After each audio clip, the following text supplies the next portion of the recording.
Sir, ఏంటవని? ఇప్పుడు మీరు శ్రీకర్ అనే అతన్ని రిజెక్ట్ చేసి పంపించేయడం నేను చూశాను, అంతా విన్నాను.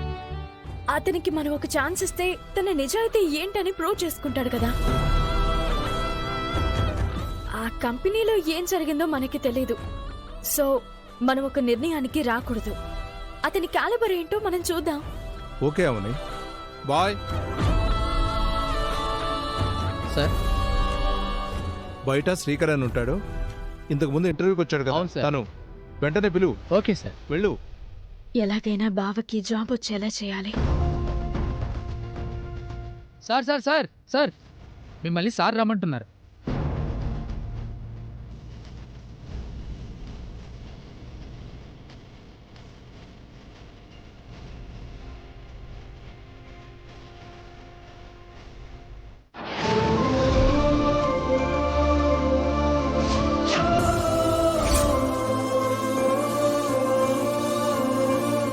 అవని పనిచేస్తుంది ఈ కంపెనీలోనేనా?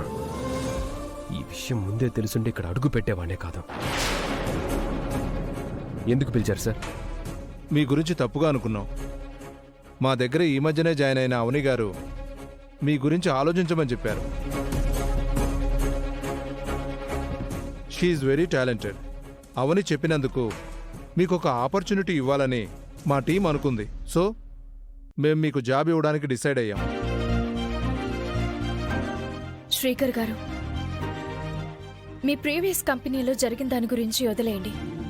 ఇక్కడ న్యూ జర్నీ స్టార్ట్ చేయండి. మీకు ఆల్ ఫెసిలిటీస్ ఉంటాయి, శాలరీ బాగుంటుంది, ఫ్రీ హ్యాండ్ ఉంటుంది. మీ పర్ఫార్మెన్స్ ని బట్టి షార్ట్ పీరియడ్ లో ప్రమోషన్స్ ఉంటాయి.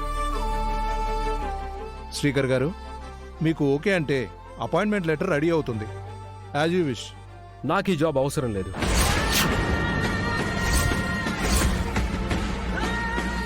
What? No, thank you. Srikar garu, Srikar గారు, నువ్వు చెప్పావు కాబట్టి ఒక అవకాశం ఇద్దాం అనుకున్నాం. మనిషికి యాటిట్యూడ్ ఎక్కువలా ఉంది. అతన్ని ఎంకరేజ్ చేయడం మనకే నష్టం అవని.